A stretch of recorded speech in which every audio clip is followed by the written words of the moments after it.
வணக்கம். ஈழத்து கவிமுரசு வாணி செல்வராஜா. ஈழத்திலேருந்து ஜாதுமூரம்மையார் சிவமங்கை. எப்படி இருக்கீங்க? நல்லா இருக்கீங்களா சகோதரங்களே? நல்லா இருக்கணும், சந்தோஷமாக இருக்கணும். அன்றைக்கி தொழில் நம்ம செஞ்சால் தான் நமக்கு சாப்பாடு. இல்லை சாப்பாடு தருவாங்களா? ஓசியில் தரமாட்டாங்க. உண்மையை சொல்லணும், நன்மையை செய்யணும். சாகும்போது அது மட்டும்தான் நம்ம கொண்டு போகிறோம். நன்மைகள் மட்டும்தான் வந்து சேரும். இருக்கும்போது என்னத்தை களவெடுத்தாலும் என்னத்தை போய் சொன்னாலும் அதுக்கான பலன் மேலோகத்தில் சொல்லப்பட்டது செய்யப்பட்டது எல்லாம் அதுக்கான வழிமுறைகள் இருக்கு. விஷயத்துக்கு வரேன். என்னென்னு சொன்னால், ஒவ்வொரு பதிவுகளையும் பார்த்து எனக்கு எந்த இது கெட்ட பேரும் வர இல்லை. என்னென்னா அப்படியான நான் விஷயங்களை சொல்கிறது இல்லை. யாது முறை யாவரும் கேள்வி 2. நீங்கள் பல மாநிலங்களில் பல இடங்களில் நீங்கள் இருக்கீங்க என்ற சகோதரங்கள் முழு பேரும். உண்மையை சொல்லப்போனால் நான் அப்படி தான் பார்க்குறேன். அப்போ நீங்கள் சிலவளை கேட்கலாம், நீங்கள் சகோதரம் பண்ணுறீங்க, புத்தரை பற்றி சொன்னால் கோவிக்கிங்க, அப்படி என்று இல்லை.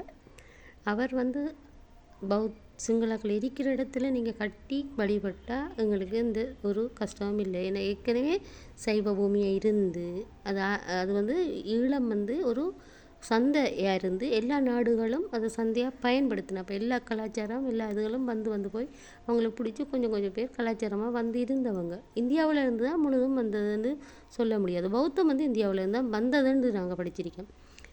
இதையே நான் வலுவாக சொல்கிறேன்ட்டு சித்திரம் படிக்கும்போது எனக்கு ஒரு சிங்கள ஆசிரியர் தான் படிப்பிச்சவ. 6ஆம் ஆண்டு நான் படிக்கும்போது 6ஆம் ஆண்டு அவள் எனக்கு சிங்கள வரலாறுகள் கொஞ்சம் சொல்லி தந்திருக்கா. அதே மாதிரி எனக்கு நான் படிக்கும்போது என்னுடைய நண்பர்கள் முழுக்க இஸ்லாம்.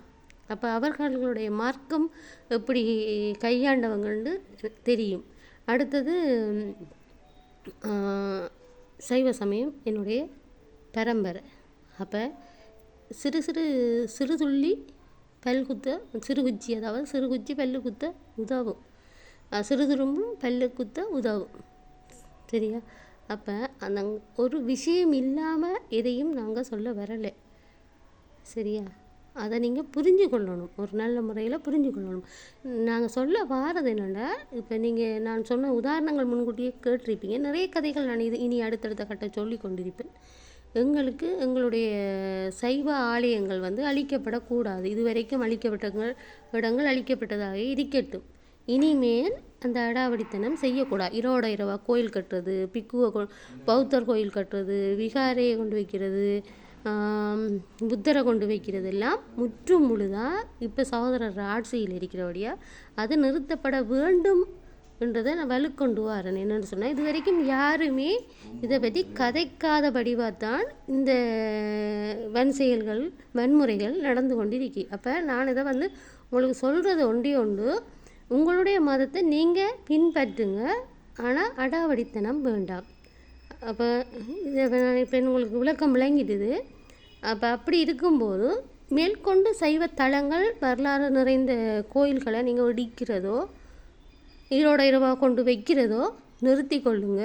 இப்போ சகோதரர் ஆட்சியில் அவர்றதில் எந்த ஒரு ஊழலும் அவர் இடம்பெறக்கூடாது என்று சொல்லியிருக்கேன். அதை மீறியும் நீங்கள் ஒரு புத்தர் விகாரம் வச்சிருக்கீங்க.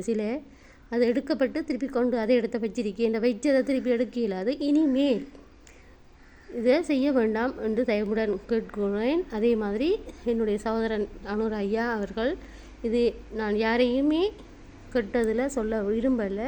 எங்களுக்கான ஒரு வரலாற்று அளிக்கப்படுறதை முற்றுமுழுதாக தடை செய்யணுமென்ற ஒரு நோக்கம்தான்.